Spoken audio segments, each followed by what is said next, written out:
I think that's what we're called to do in life, is to mentor. I think that's what we are supposed to do, regardless if it's for amputees or what it's for. I think we are all supposed to mentor. Yeah.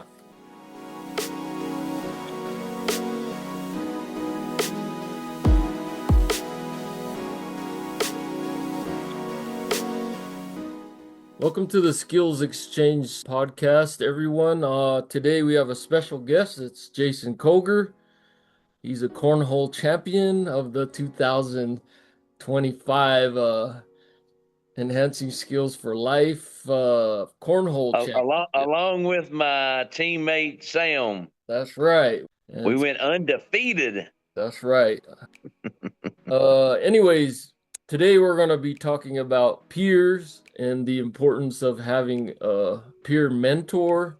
I was fortunate enough to have Jason as a mentor, and when I was able to talk with him on the phone, it kind of changed my direction on my recovery.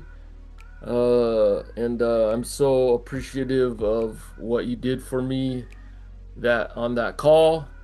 You even extended an invite for me to come live at your house for like a week, and I was like, I don't even know this guy. But we had fun. Yeah, since then I have come to your house, and we have hung out over there in Owensboro. I had two other peer mentors. They were kind of peer mentors, like someone connected me to them, and then I tried to talk to them, and they weren't very helpful. And I think I want to talk about the difference between a helpful peer mentor and a person that's not so helpful. With that, I think I want to ask you, Jason. You've been a mentor to a lot of people, and what do you think it is about you that makes you a good mentor? So, I got hurt March 1st, 2008, and I tell people, like, I had never met an upper limb amputee except for one. I met one person before my amputation, and that was my grandfather. My grandfather lost his left arm in a corn picker when he was 29 years old, so I never knew my grandfather with a left hand. It's always had the body-powered hook, and then, I never asked questions. I never asked who his prosthetist was. I never asked how the prosthetics worked. I really didn't. I mean, I guess at the time, I really never thought that this would be something I needed to know. And my grandfather passed away a few months before I was injured.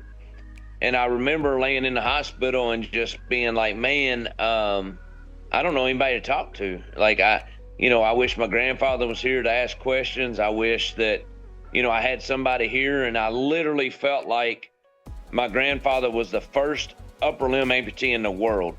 And I felt like I was the second. I didn't think there was anybody else like me. And, during my time in the hospital, I remember telling my wife, it's like, when I get out, I want to make sure that if there is anybody out there that's lost an arm, I want to be there for them. Like, and at the time, I didn't know what I could do for them. I just knew that just having that connection, somebody to talk to, is like, man, I'm going to make sure that I always reach out to anybody. And like you, when I reached out to you, I heard your story on something, and it's amazing. Like, even today, when somebody gets injured and they're on TikTok or the news or whatever it is, man, my Facebook, Instagram, whatever, phone calls, text, everybody reaches out to me. Is like, Jason, I heard about this guy. I heard about this girl. Mm-hmm. And immediately what I do is I try to find that person, whether I call the hospital, try to find you on social media, whatever it is. And, at times I'm like, is that weird that I'm like going out over and beyond trying to get a hold of these people? But I don't want them feeling like I did right off the bat. That's one thing that I've always said I will always do. I always want to just be that voice. I want to be that person that somebody could talk to. And, I didn't have the opportunity for a peer mentor. I didn't, I didn't know anybody. I didn't have anybody. But what I did have in Vanderbilt Hospital, that's where I was life flighted at, was Vanderbilt. And what I did have was I had a peer mentor at the hospital that came and seen me, somebody that's gone through an accident. He had all his limbs, but he came in and he sat down with me, and I'll never forget, his name was Andy. And Andy looked like he'd been in a fire before. All his skin, he was just burnt. And he sat down with me and basically started out with, tell me what happened to you. Tell me about your family. Tell me about your life. And, I went all through these, answering these questions that he had. But the whole entire time I was sitting there thinking, man, this guy's got a story too. And I want to know what it is. And after I ended up speaking to him for a long time, I finally asked him, I said, I know you've been in an accident. Like, can you tell me about your story? And that is one story that I'll never forget, because he told me, he said, Jason, he said, I was a private pilot. And he said, I used to fly planes for the lawyer of Walmart. And he said, one weekend I decided to take my family on a vacation. He said, I'd never taken my family on vacation. So I asked if I could borrow this private plane. And he took his family. It was him, his wife, and his two little girls. And at the time of my accident, I had two little girls. I had my oldest was 21 months old. My youngest was 3 months old. I was married. And he told me that he went on this vacation. It was the best vacation they'd ever been on in their life. And he said they went to leave, and they got in the plane to come home. And as soon as they got in the air, something went wrong, and they had to make an emergency landing. So he landed in a trailer park, basically. And he said the last thing he hit was a propane tank. Everything caught on fire. And he told me, he said, Jason, I was very lucky, very fortunate that nobody was home on the houses that he had hit. And he said, so the plane, outside the plane was on fire. And he said, every time I tried to open the door, I could feel my fingertips melting on the door. It was so hot on the outside. And he said, eventually I finally got the door open, and I got my wife, and I don't remember the order, but basically he got his wife out, went back, got his daughter out, went back, got his other daughter out. And he didn't even realize until he got all three of them out that he was the only survivor. Oh, wow. He lost his entire family. Mm-hmm. And I remember that it changed my outlook so much, because I had these two little girls, I was married, and it was like, it hit me in a way that is like, all I did was lose my arms. I mean, dude, I didn't lose anything compared to what this guy's lost. Mm-hmm. And I just remember that story hitting me so hard that I knew that I was very fortunate to be alive, but I was very, very lucky to still have my family. And I think at that moment, not only did I want to be able to reach out to people that had lost an upper limb, and I'm just going to talk about upper limb because that's all I've lost, but I wanted to be that help, that piece of the puzzle for every single body that lost arms after me, because I didn't have that. But I think that more into my story, people, I share my story. I do a lot of public speaking, and I'm very outgoing, more than just the amputee world. And I think a lot of that comes from Andy's story. I mean, I think that I've always wanted to be a peer mentor on anybody and everybody that's gone through anything that they've ever gone through, whether it's smaller than ours or bigger than our stories. I just want to be that person to help them, because I mean, that truly meant a whole lot to me that Andy did that. I never heard that story about Andy. How did he get connected to your hospital? Do you know? I think he just volunteered at Vanderbilt, to be honest with you. And I'm not 100% sure, but I think it was just through Vanderbilt. Yeah, because I kind of do the same thing, but it's through a peer mentor program that Phoenix Society does. Yes. I'm like sad to hear he lost his family, and I could see how that would help you to focus on what you still have, Yep. And I think that's an amazing plus when we have mentors. And talking about mentors too is, I think it's so important for all of us, no matter what story it is, to give back to others. You know, when you go through something, a tragedy, and losing, a body part, or losing a family member, or losing whatever it is, we all go through trials. And the only thing I've ever asked for that, and I've mentored a lot of people now in the amputee community, and I think you can contest to what I'm about to say, but whenever I reached out to you and we talked a lot, I told you the only thing you owe me is to be able to give this back to somebody else, because I think it's so needed. Yeah. I want to talk about the couple of peers that I had that weren't as good. And I think one of the peers that I got to talk to on the phone, I kind of asked him how to do a specific thing. I think I asked you the same thing, is how to wipe my bottom. And he was like, "Oh, you just do it." And that's the same kind of answer Michael Jordan would give if I asked him how to shoot the ball. "Oh, you just do it," because he doesn't remember the process.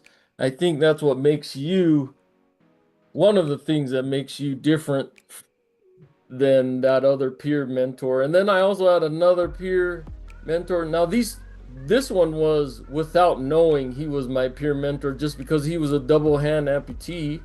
He's just so focused on the negative that I didn't want to be around that negative energy. And so I was just like, I won't talk to this guy because he's just in that grumpy mood. And I think that's another thing that makes you different. I think if we're able to stay grounded and remember the moments when we needed a peer mentor, and remember how it was to learn how to use the hands or the hooks, that makes a world of difference. While we're talking about, being a good mentor or not, even though I didn't get that opportunity to have a mentor, obviously I've had mentors later in my life as a bilateral arm amputee, or maybe not even as a mentor, because I've kind of learned all my stuff by this time, but just having a connection with other people. Some people, unfortunately, are in it for the fame, right? The likes, the Facebook posts, I want to have 100,000 followers, or I want to have this and that, like an ego type thing. And there is a bilateral arm amputee that, I was trying to connect with him because he was the only one I knew that I've heard of after some time of feeling like I was the only one. And then I seen this new world because, I ended up being on CNN. And when I was on CNN, it opened up this door of so many other amputees that are out there, single arm, doubles, whatever. And that was a huge opportunity. But I remember reaching out to this guy, and at the time, and I know that, I did an episode on Hawaii 5-0, and I did this episode, or I was asked to do this episode, and this individual reached out to me, and finally, after I've been trying to call him, and the first thing he told me, he said, and he was a bilateral arm amputee, but he told me, he's like, "Hey, I just want you to know that I will never lose another job to you ever again." Oh, wow. And I said, "What are you talking about?" And he said, "Well, the only reason you got that job was because you got two bionic hands. So even if I had to go buy them, I'm going to have two bionic hands." Oh, wow. And I remember me thinking, and I maybe even mentioned, I said, "You know what? You can buy anything that you want, but you still got to be good at using it." Yeah. And I never will forget that feeling of him making me feel like I was a nobody, and that the only reason he was in this thing, that he went through a bad situation, is so that he could be a famous actor. And, you got this kid that just got hurt, that, yeah, doing that episode was super cool, but I wasn't looking for it, right? I just did it because an opportunity came up. And I ended up doing the episode, and it was a really, really good episode. And I did everything that they wanted me to do, and became very close to the actors. But it never changed the person I was. It never changed the person I wanted to be. And I'll never forget that feeling of him basically telling me that I would never lose another job to him. And at that moment in my life, even though I wanted to be this mentor and I wanted to be this person that I am today, I'll never forget thinking that if I can help somebody else be better than I am more than willing to do that. And I think that's what separates some of us to others, because if I'm not successful in something and I teach you how to be successful in whatever that thing is, I feel just as good about what I taught you, and I feel just as good of watching your success as if it was mine anyway. Mm-hmm. And I think that in life, just in general in life, people don't want other people to outdo them. Yeah. And I have never been like that, and I never will be like that. And you know, like me and you went in the cornhole thing. I know me giving everybody a hard time, but that was just in a moment to have fun. But at the end of the day, I want to see everybody succeed. That's awesome. I think what a good peer, just like you're saying, is someone that cares about the other person. And some of them are just doing it to answer the call or the phone call, or like Hanger said that I'd be a good mentor, so I'll answer this phone call, but they're unable to put themselves back in those shoes. And I think that's part of being a good mentor, is having empathy for that person. Like, I know for sure that guy that I talked to, he had moved on and he had forgotten what it felt like to be starting out in the beginning. I also had those same feelings, like I was the only one in the whole world when I was in the hospital, and like I couldn't find anyone online, any videos. There was a dude selling a video, but I was just like, that's unfair to do that at this moment. So I didn't go for that video, but I'm glad I ran into you, and you helped me out a lot. Now, the next question I have was, when you meet a peer, what's the first thing going through your mind when you meet somebody, a brand new amputee? So I think the first thing and I think it was the feeling that I got early on when I got hurt March 1st, 2008. That October was the second Skills for Life ever, right? And I remember hearing about it somehow. I don't even remember how I heard about it, but I did hear about it, and it was in Colorado, and I went, and I'm going to tell you the numbers are probably going to be way off, but I felt like there was 30 of us there. There wasn't very many, not compared to what it has been the last several. And I remember, you know, what I wanted from somebody that had already been there and done that, right? And I wanted not even, I mean, obviously I wanted to be taught how to do stuff, everyday living. At that time, I only had one prosthetic. I only had one arm because my other arm was still having skin grafts and surgery, so I only had my left arm's all I had. Mm-hmm. And I had a body powered. And I remember a lot of the older gentlemen that I haven't seen since then. I don't know if they're still living or not, but I remember them coming up to me and seeing my setup, my sockets and my strapping, and they're like, dude, this is wrong, that's wrong, blah, blah, blah. This is why you're not doing very good. And me going back to Nashville and talking to my prosthetist and taking everything apart and redoing my sockets and redoing my strapping and everything that we had already done, to even be the worst, even being worse than what I was. And then, like, for months and months, I finally got back to the same sockets that I had on that everybody said was wrong. And that's what I was comfortable in. And that's when I started being successful in all the things that I did. So, like, whenever I go to a first-time person and mentor somebody, the first thing I want them to know, because I've been there and done that, I've been to a prosthetist that was not very good at doing upper limb. Great company, great prosthetists, great people, loved them to death as a people. They just didn't have opportunities to do upper limb. And then I went to somebody that is very good at doing upper limb. That's all they do is upper limb, right? That's all they do is upper limb. Now, when I meet new people, because I was treated in a way that you have to do this and you have to do that, I share my experience because they changed my life in a very positive way. I'm comfortable, I'm good. So when I meet a new amputee, I want them to know right off the bat, listen to me, there is only a handful of people that are good at using upper extremity, doing upper extremity. So if there is 100,000 prosthetists in the United States, 10 of them are good at upper limb. I mean, it's such a big difference. And it's not that these prosthetists don't want to do it. I'm not talking bad about anybody. It's they don't get the opportunity to do it. And I tell people, pick out 3 different prosthetists and go meet with all 3 of them and have questions for all 3 of them, the exact same questions. And at the end of the day, pick the person that you feel most comfortable with. Because having a prosthetist is almost like a marriage.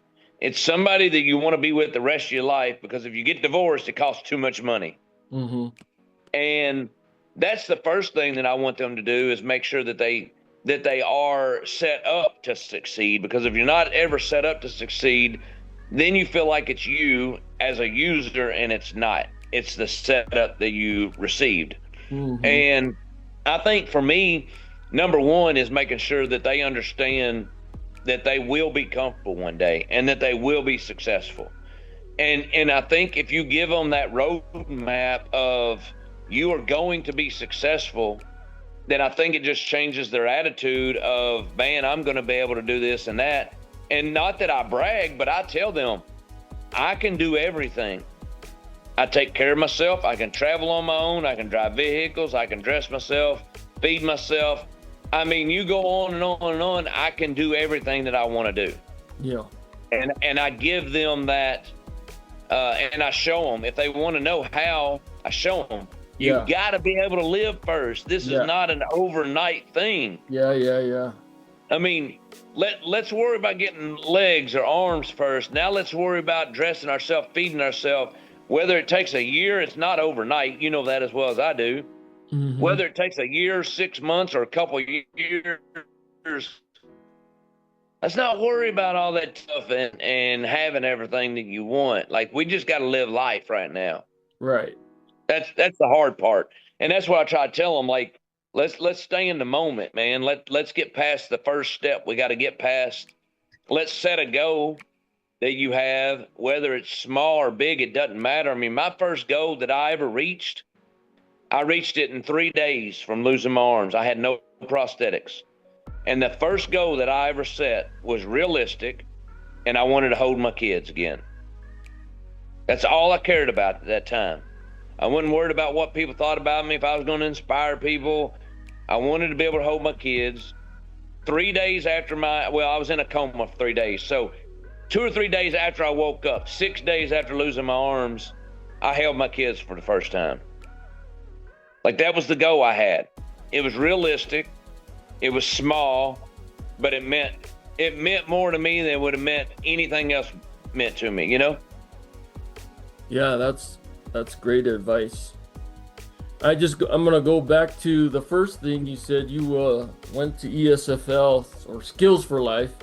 Yes. And you were humble enough to learn from others. Like, I remember going to my first Skills for Life, and I knew pretty much how to do everything, but like, I was willing to learn a new way to do the thing or do it better.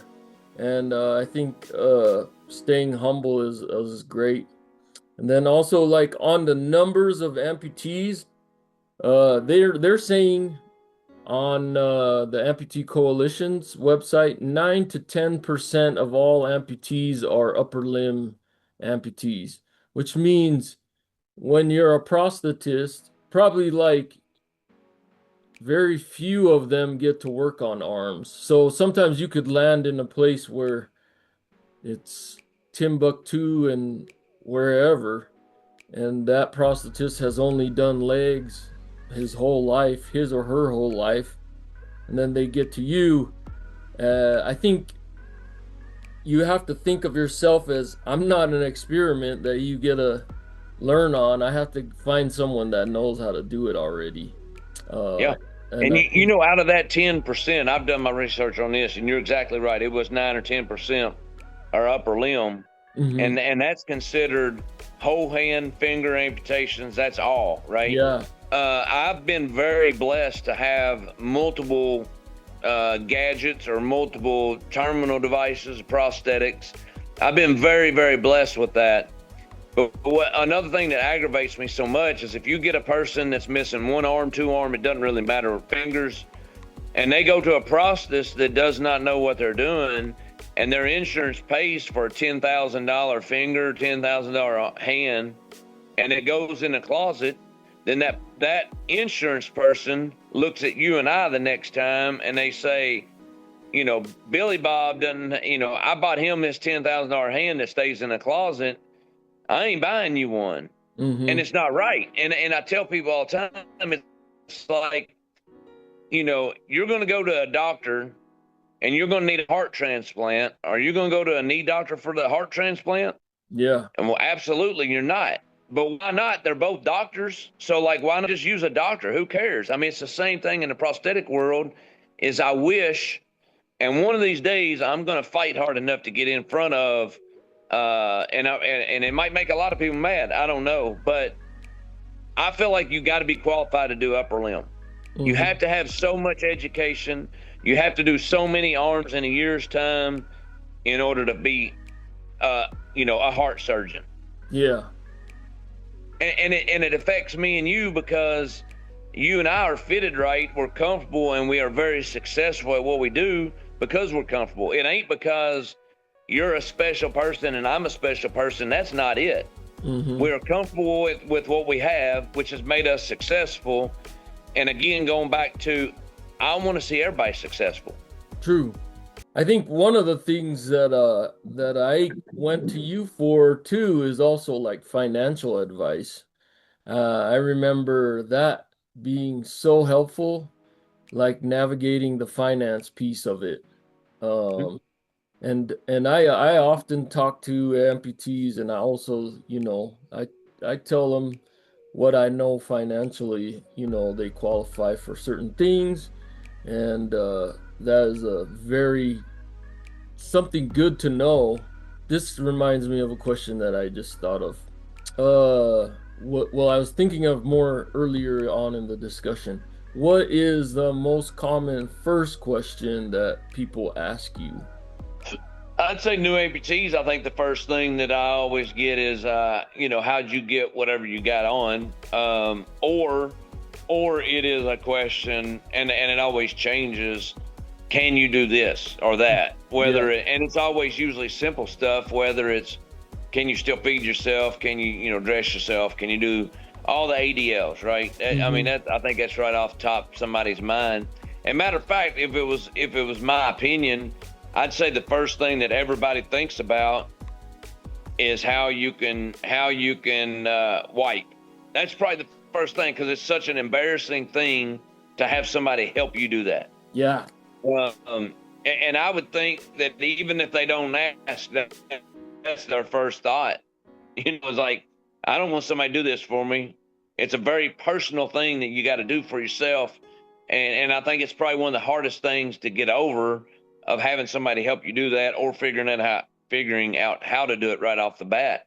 I think that's the first few things that people want to know whenever I talk to them. And when you go into that financial stuff, like you were saying, kind of skip a little bit forward, but you're right. Every state has so many different grants you can get, whether it's a personal attendant, where you get paid to pay somebody else to take care of you or to take care of your stuff.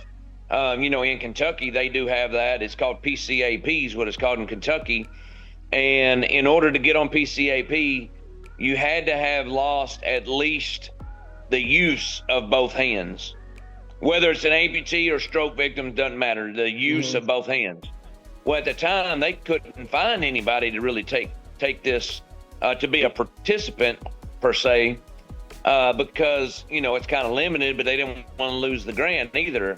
And then they found me, which what it did at that time was it allowed me to get paid to pay my wife not to work, to take care of the stuff, whether maybe it wasn't to necessarily help me do something, but maybe it was to help me get the kids to the doctor, or to, at the time, change their diapers, or cook or clean or do the things I couldn't do at the time. Yeah. So there's definitely a lot of stuff out there that you can do. And then when you start looking at disability, like, how do you get on disability? How much is disability? Can you work with disability? If you do work with disability, is there a certain amount of money or a certain amount of hours you can work? Insurance, all those financial things. And like I said, every state's different in a way, but they're all very similar in a way too. So you absolutely talk to somebody and guiding them through a way to have an income to allow them to worry about getting better at using prosthetics, right? Like, if you can ever get that piece of, I don't have to worry about where my check's coming from, if I can pay my water bill, if I can do whatever. And if you have a piece where you don't have to worry about that stuff, you're more apt to worry about how can I succeed? How can I do this? How can I do that? That's the same thing with driving. Every state's probably different, but do I have my driver's license? Yes, I do. In the state of Kentucky, I did not have to retake my driving test. I did do it, and most people might not even think about this, but I did it so that if I get pulled over, if I have a car wreck, and as soon as if you had a car wreck and you hurt somebody and they see that you don't have arms, first thing in their mind is it's your fault because you don't know how to drive because you don't have arms. Mm-hmm. Well, now that I've been retested, I can say, no, I was qualified to still drive without two arms or with two prosthetics. And here's all the things that I have to have or I don't have to have on my license. So now I can drive just as well as you can. Yeah. It's little things like that any state, when you lose your arms or legs or whatever it is, it ain't like the Kentucky state or whatever state driver's license, get an email every time you go to the hospital and be like, oh, Jason from Owensboro, Kentucky lost both his arms, and that gets sent to the drivers. They don't care. The only way you'd ever get caught is whenever you got to redo your license, which might take 10 years or 5 years or whatever. Yeah. Mm-hmm. So, I think all those kind of questions are very good to have. And at the end of the day, what are we doing? We're trying to protect each other. Yeah. Activities of daily living. I've always been asked, or the most popular video that I did as No-Handed Bandit is using the bathroom. And that's because, like you said, people are embarrassed to ask the thing, but that's the thing that's going to allow them freedom to even just step outside by themselves. Like if they go outside by themselves and don't know how to wipe their bottom, they're going to have to ask some stranger to do it. And I also think that they know that they can ask a peer because they've been through it, And so I was in the same boat. Like when I called you, that's the first thing I asked you. And I didn't ask you with any shame at all. I might ask a woman with a lot of shame, but I'm not going to ask a person that's already doing it, And that's why having a peer mentor is important. But also, like, activities of daily living are taught by occupational therapists, and occupational therapists have the same numbers game that the prosthetists have. There's only 10% of amputees that are upper limb, and then there's only I looked it up just now, 3% that are bilateral, estimated. There you go. And so when you're hitting to the level of occupational therapists, there's a good chance that they haven't worked with a bilateral hand amputee. and they Even don't. as a single arm, they probably haven't. True, true. There's a good chance they haven't worked with any upper limb amputee, and so yeah, it's definitely a numbers game. So we talked about ESFL and how it's made a difference. Well, it's made a difference in your journey. Um, I think when we talk about resources that exist out there, um, what would be the top resources for bilateral hand amputee out there, in your opinion? Oh, I think number one would be Skills for Life. I mean, Sean Johnson's done an amazing job. I feel like, and I'm very humble when I say this, but I feel like there is a group of us that has put a lot of work into Skills for Life, like you and I, and a few others, that I feel like we're at that top level right now in the organization because we've been there for so long. And I think that we are so humbled and easy to talk to that these newer amputees are going to come into our footsteps and want to do the same. Hmm. Which, man, you put a group of people together that's lost arms, together, man, it is. I mean, you learn a lot, but I don't even think that is the probably top thing about Skills for Life as much as being around somebody that's just like us. Yeah. The friendship, I think the love that everybody shows, I mean, man, it's second to none. And I feel like OTs and prosthetists and anybody on the outside looking in that comes to this conference that are setting up booths or whatever, they get that same energy, man. Even the cornhole guys that had never been around any of us that put on that cornhole competition, man, I think that we open up their eyes more than anybody has ever done for them. And when they got there, I think that they seen the love that we all have together, and the overcoming and the inspiration, and just like, man, it's there's no doubt that's the number one resource. Any others that you could think of? Yeah, I mean, early on, Amputee Coalition helped me out a bunch, but it was, there for a long time, it was more lower limb. And then finally you started seeing upper limb stuff. So, those two things. And then, I think this, which all has to do with Skills for Life, but the Facebook groups that we have now, the Hmm. bilateral groups. And I mean, all those are great resources. And then other than that, man, I mean, some prosthetists, but you get into some of them that don't know anything about upper limbs. So, Hmm. I think the resources if I was a brand new amputee and had no clue what I was doing, I think the first thing you hear about is Amputee Coalition. I think that's probably the first because it's such a big organization. I think you probably hear about that probably off the bat. And then, the Phoenix Society too. I mean, there's a lot of amputees in there, even though it's just for burn victims. There's a lot of upper limb amputees in that group. I'm in that group as well. Hmm. But I think, if it was a bigger number of people losing both limbs, I think everybody would know about Skills for Life because it's such a great, a great organization, and ran very well. And, I wish that it happened more than a couple years, the conference. But again, that's all a cost thing. But we still, without the conference being every single year, there's still a group of Facebook or whatever. And, man, I've always, not that I wanted my story to be the top priority or my story or Facebook post or whatever it is, but I think I've represented myself pretty well because I was one of the first in the world with the multi-articulating hands, that if you Google upper limb, that, my story is probably up towards the top in a Google search.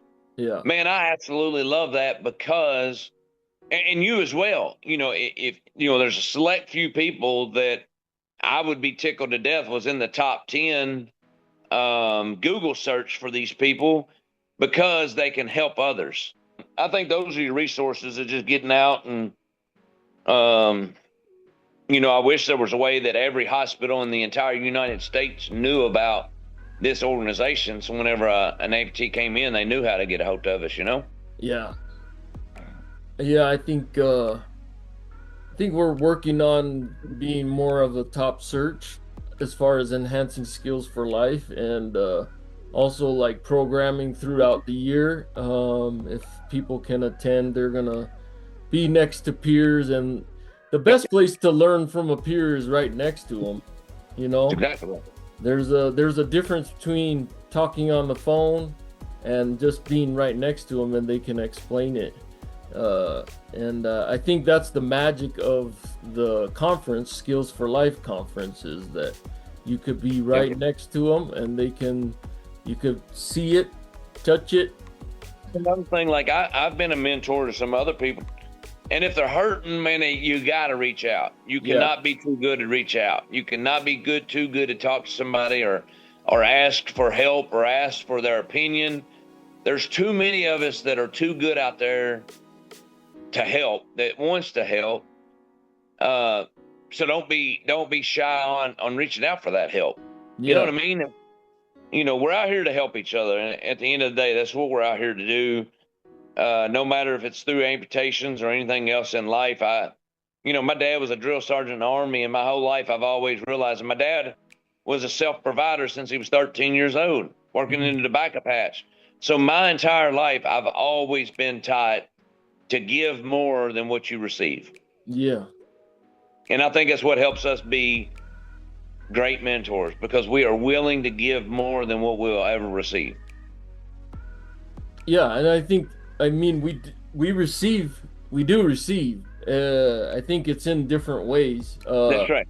Part of it is like being able to visit with the person and remember how it was to be that person, and that Yep. keeps us grounded, and then for the next person we can say, oh yeah, I remember when I was in that stage.